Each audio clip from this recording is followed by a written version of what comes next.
नमस्कार, यूपी की बात में आप सभी का स्वागत है और मैं हूं आपके साथ निकिता ठगुना। विपक्ष ने बसपा प्रमुख मायावती को बार बार इंडिया गठबंधन में शामिल होने की दावत दी, लेकिन मायावती ने हर ऑफर को ठुकरा दिया। हालांकि 2019 के लोकसभा चुनाव में बसपा और सपा ने यूपी में मिलकर 15 सीटें जीत ली थी, जिसमें 10 सीटें बसपा को मिली थी। लेकिन उसके बाद गठबंधन टूट गया और बसपा फिर कभी विपक्षी खेमे में नहीं लौटी। कांग्रेस ने कोशिश भी की लेकिन मायावती ने कोई जवाब नहीं दिया। वहीं विपक्षी दलों और खासकर सपा का ये आम आरोप है कि मायावती का रवैया बीजेपी को लेकर लचीला है। वो सत्तारूढ़ पार्टी की ठीक से आलोचना तक नहीं कर पाते हैं। बसपा को बीजेपी की बी टीम भी कहा जाने लगा है। देखिए रिपोर्ट।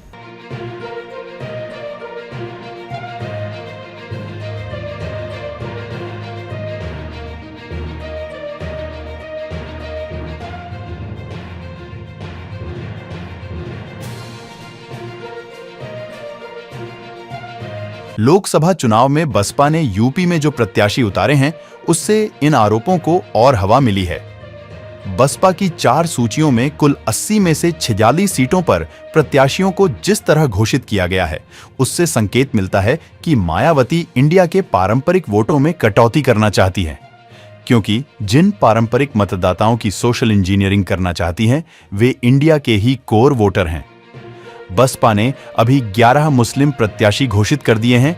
यह पश्चिमी यूपी की अल्पसंख्यक बहुल सीटों जैसे सहारनपुर, मुरादाबाद, रामपुर, संभल, अमरोहा, आंवला, पीलीभीत हैं। साथ ही मध्य यूपी की कन्नौज और लखनऊ की सीटें भी शामिल हैं। बसपा की यह संख्या उन 50 सीटों पर सपा द्वारा उतारे गए मुस्लिम प्रत्याशियों की संख्या से कहीं अधिक है। इनमें से कुछ पर 19 अप्रैल को मतदान हो गए हैं। मुसलमानों के अलावा बसपा ने बड़ी संख्या में ब्राह्मणों को भी टिकट दिया, जैसे अकबरपुर से राकेश द्विवेदी, मिर्जापुर से मनीष त्रिपाठी, उन्नाव से अशोक कुमार पांडे, फैजाबाद से सच्चिदानंद पांडे, बस्ती से दयाशंकर मिश्रा आदि।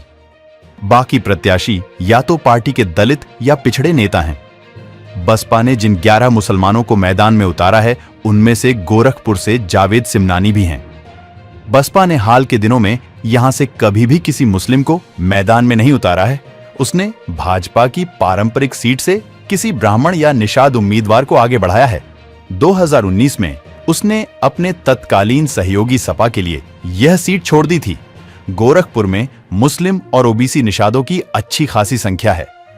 बीजेपी ने एक ब्राह्मण रवि किशन को मैदान में उतारा है और यह देखते हुए कि निषाद पार्टी उसके सहयोगियों में से एक है, वह निषाद समर्थन पर भरोसा कर रही है।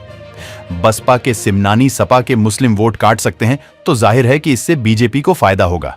इसी तरह बसपा सुप्रीमो ने कन्नौज, लखनऊ, घोसी, आजमगढ़, चंदौली, रॉबर्ट्सगंज में भी जातीय समीकरण के हिसाब से प्रत्याशी उतारे हैं, लेकिन इन प्रत्याशियों से बीजेपी प्रत्याशियों को सीधा फायदा हो रहा है। ऐसे में अगर विपक्ष मायावती और उनकी पार्टी को बीजेपी की बी टीम बता रही है, तो उसके पास अपने दमदार तर्क भी हैं।